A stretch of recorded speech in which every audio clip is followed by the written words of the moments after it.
Hey everyone, this is Derrick Broze of the Conscious Resistance Network, and today we're going to talk about one of those timeless topics, borders, immigration, and who's playing 4D chess. But first, I'd like to remind you guys to bookmark theconsciousresistance.com so you can get all of our latest content, articles, essays, interviews, vlogs, documentaries. You can also download my books for free, and you can order shirts if you'd like. I'd also like to remind you guys to follow us on Steemit, on Minds, join our Discord channel, sign up for our text list, follow us on BitChute. And if you want to support via Patreon or Subscribestar, that is very much appreciated. And thanks to all the new subscribers who've been coming in because of some of my recent work. It's very much appreciated. So, we're going to talk about borders. We're going to talk about immigration. We're going to talk about a couple of these topics. I've covered this extensively in the past, as I will show you in a moment. But today's video is inspired by this article that I found on activistpost.com, which is one of my favorite websites to support and a website I used to write for. Government is testing mass surveillance on the border before turning it on Americans. Now, this topic, I think the headline kind of says it all. This is a topic that I've tried to bring to some of your attention, namely those folks who are out there just clamoring for a militarized border in the name of fighting off illegal immigration. And, some of you out there, you're like of the mindset, George Soros is funding this, the globalists are funding this to create conflict, immigration, mass immigration has become weaponized, and you're right. You're definitely right about that. There are people who are using immigration as a way to divide and conquer certain nations, to create conflict. And this is, as old as time itself, as humanity, as people have been using immigration and really using cultural differences and ethnic differences to create conflict. Of course, though, where you guys are wrong is because you take that little chestnut, that little nugget, and you run with it all the way to the extreme to say that, well, all immigrants are bad, all people should be locked up. Anything that we do to the immigrants who came here illegally without the right paperwork or who crossed the line on the map should be justified. So if that means we separate them from their parents, that means if they're raped while they're in ICE facilities or government facilities, well, it's just too damn bad. Their parents should have known better. They shouldn't have taken them across the border. And honestly, to those of you, if you fit that bill, it's kind of odd because many of you profess to care about stopping human trafficking and pedophilia, but then when it comes to the immigrants, which, hey, they're human beings as well as you, when they are affected by these issues, some of you seem to just whoop, whoop, dude, nothing to see here, just gonna keep sipping my tea and not paying attention to what's going on around me. So we're gonna explore all those topics, but before we do that, I want to refresh your memory with some of the topics, the related videos and articles I've done before. You can of course find these all on our BitChute and our YouTube and the website. The government is your enemy, not illegal immigrants. I did this one just a few months back in July, and we looked at the stats around crimes of illegal immigrants and the crimes of government and asked, well, who's the bigger threat? I recommend everyone checking that out. Then I also did this one, which is essentially a similar sentiment. This was last summer, actually. I've been trying to get this into you guys' heads for a little while now. The fight against immigration welcomes the police state. I discussed the psychological operation that has duped once freedom-loving activists into supporting police state measures. And again, that's kind of a similar message that we're going to get into today. But I'll put both those videos in the link. And another one, this is from last summer when I was actually doing my Liberate Your Mind tour. Border checkpoints are an invasion of your liberty. And I was discussing the history of border checkpoints and so-called constitution-free zones. Because I live in Houston, I live in Texas, and we were doing our tour last summer, and we have to drive through Texas. You get anywhere near the border, and when I say anywhere, I mean within 100 miles. It has become known as a constitution-free zone, which is completely illegal, completely unconstitutional. But, hey, the government does what they want, and as long as we keep acquiescing and driving through them and submitting, they're going to keep doing it. So I talked to you, I shared this sort of perspective live on the street from just outside of a border checkpoint here. You can see me talking in the West Texas desert about this whole issue. So I've covered these topics extensively in the past. So we're going to look at this article here, and then we're going to look at some supporting evidence and see what you guys think about it. So this is written by Jack Herrera. It was submitted to Activist Post. Let me just give credit to where it's originally coming from. Sourced from Medium. So he's an independent reporter covering immigration, refugee issues, and human rights. His work has appeared in The Nation, Pacific Standard, and USA Today. So we'll just read through a little bit of it.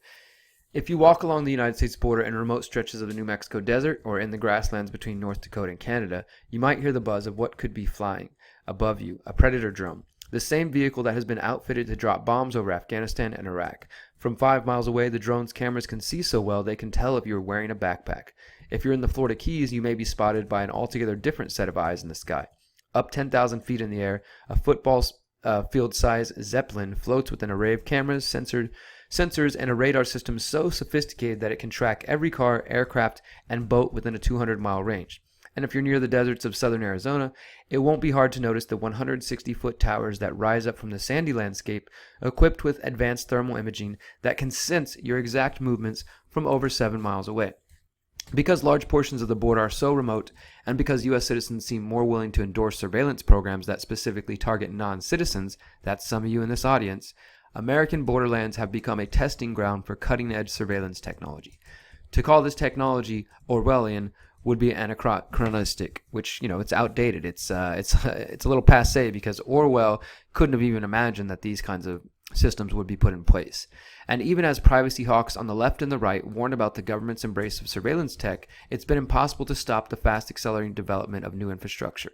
President Trump and Democrats in Congress might clash over the need for a border wall, but there's a growing consensus in Washington that the country needs a virtual wall, which I've talked about this. They've called it a smart wall as well, or a technological wall. This, I think, is going to be the ultimate, kind of game plan. Whether or not they build a physical wall, they all agree, well, maybe it's not going to be a physical wall, but it'll be a smart wall, which will be outfitted with guards, with armed guards, with watchtowers and automatic license plate readers, cameras all across the border so they can instantly track and trace everywhere you've gone and who you've been seeing. They also have cameras that are so strong now that they can see within the vehicle to the person sitting in the back from miles and miles away. And Jeffrey Tucker, who used to work for FEE, Foundation for Economic Education, and is now the editorial director at American Institute for American Research, says, quote, "Look at what you're giving up. All your basic constitutional rights that you would normally fight for get confused when it comes to the immigration issue." Yes, this is like the exact point I'm trying to make. Part of the project's political momentum comes from lobbying efforts by, who would have guessed it, the tech industry. A surveillance surge on the border means yet another gold rush in Silicon Valley. Tech firms continue to salivate about the prospect of a phalanx of surveillance on the southern border. And again, I recommend reading this whole thing. We're just going to kind of skim through some of it. Today, the cutting edge of surveillance tech is freakily futuristic. Customs and Border Protection, already blowing through hundreds of millions of dollars a year on tech contracts, has now begun looking for artificial intelligence capabilities that could fly drones autonomously along the border. The dream is of a fleet of surveillance robots constantly in the air, thinking for themselves, searching out human bodies. And how long is it going to be before they allow those drones to kill people? The Immigration and Customs Enforcement, ICE, has also gotten in the dystopian tech game. The agency has been rolling out kits to rapidly DNA test everyone in immigration detention. Now again, those of you saying, well, they shouldn't have came here illegally. Their parents should have just gone through the process that my family did generations ago whenever the government was a lot less smaller and a lot less bureaucratic and things moved quicker. Yeah, there's no comparison. With hundreds of thousands of people making their way through ICE detention each year, the new program could supercharge the government's ability to place ever larger populations under genetic surveillance. And again, I want you just to read this whole thing. We're just going to kind of read the end piece here. It talks about the sort of cooperation between Border Patrol and police has already caused some of the most extreme border surveillance to be used on U.S. citizens. During the Dakota Access Pipeline protests, for example, North Dakota borrowed a drone from Border Patrol to survey protesters. I didn't even know that. The federal government is moving to construct 10 different integrated fixed towers on native lands on the Tohono O'odham Reservation on the border of Arizona and Mexico. The towers will also be able to survey detailed movements of native people traveling across their own lands.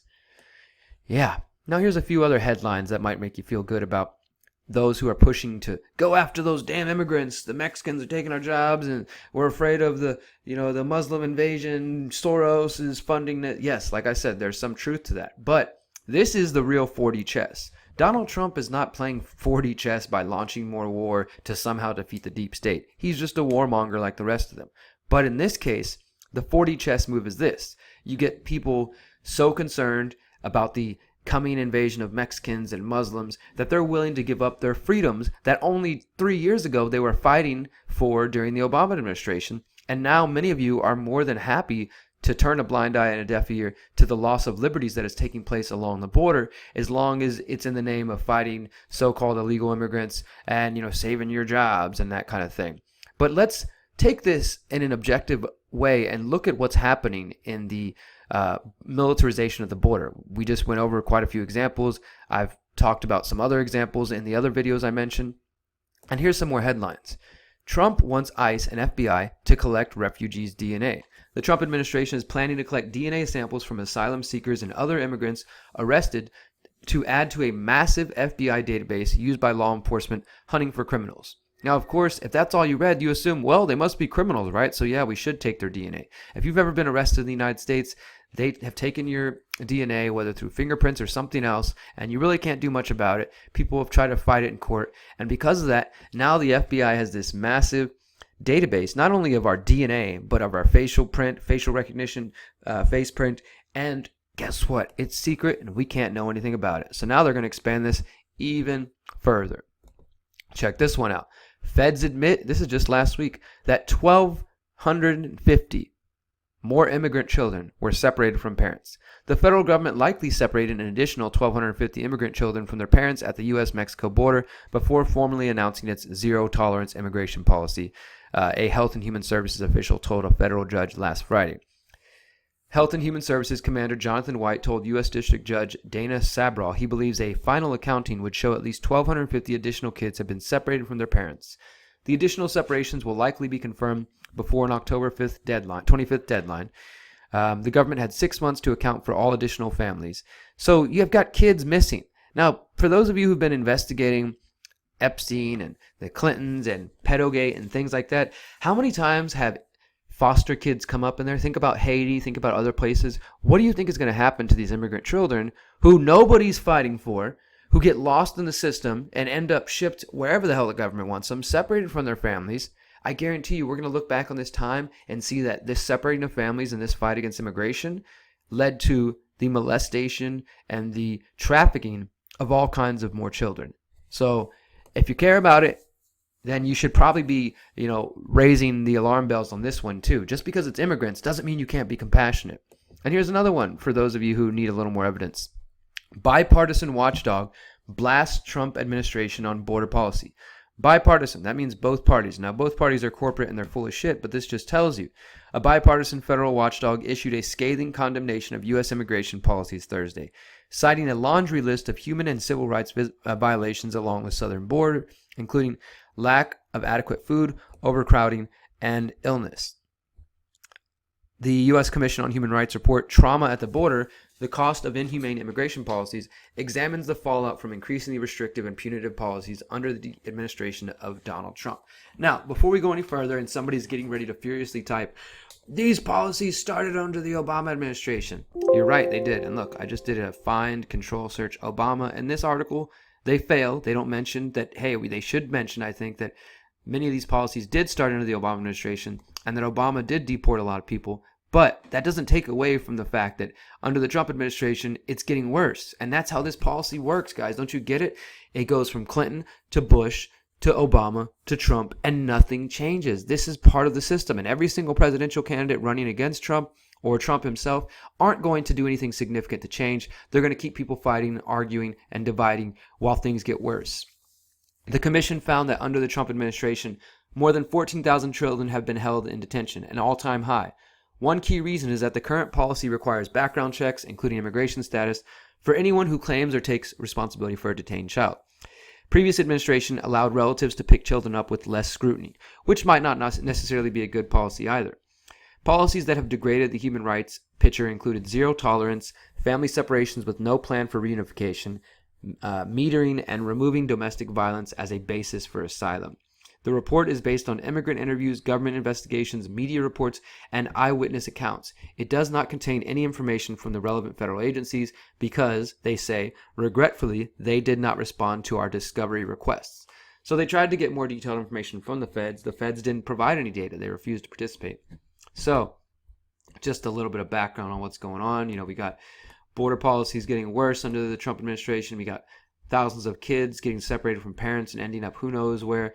The Trump administration wanting to collect DNA from people who are traveling. And as I said, mass surveillance being used on the border before it focuses on people. The border wall, whether virtual or physical or not, is meant to keep you in, to keep you afraid. And once it's complete, once they've got all these people who are clamoring and calling for border patrol and border control and surveillance, they will use it against the American people. That's the same way that they said they were going to use the surveillance to go after terrorists. And now all the surveillance tools and the militarization tools are coming back and being used with police departments on the American people. It's the same old thing, guys. Fight against immigration welcomes the police state. The government is your enemy, not illegal immigrants. And yes, some people will try to use illegal immigrants and use refugees and use migration as a weapon against you, but you have to be smarter than that. You have to realize that there could be allies in the immigrants if we help them understand that there is a greater enemy, that they are running from turmoil, they're running from pain and from violence that has often been created by the United States and by the Western NATO nations. So don't blame the victim when they are just responding to the violence that has been carried out by the same people in control. We are all being manipulated by the people in control, the people at the top, whether you want to call them globalists, parasite class, predator class, the ruling class, whatever you want to call them. They are the problem, not other human beings who are trying to put their lives together and live a basic life. So we need to find that middle ground, find that balance, and come together and work together to build a better world. Otherwise, we're only going to keep getting divided. We're only going to keep screwing ourselves. And in the end, we will be the ones who will be in those famous, legendary FEMA camps. Yep, I said it. They still exist. They're still out there. The plan continues whether you accept it or not. So get outside of your little bubble, question your own presuppositions, question your own biases, and start thinking critically. That's where we're going to leave it, guys. Until next time, remember, you are powerful, you are beautiful, and you are free. But we have to be free together if we're going to create change. Peace.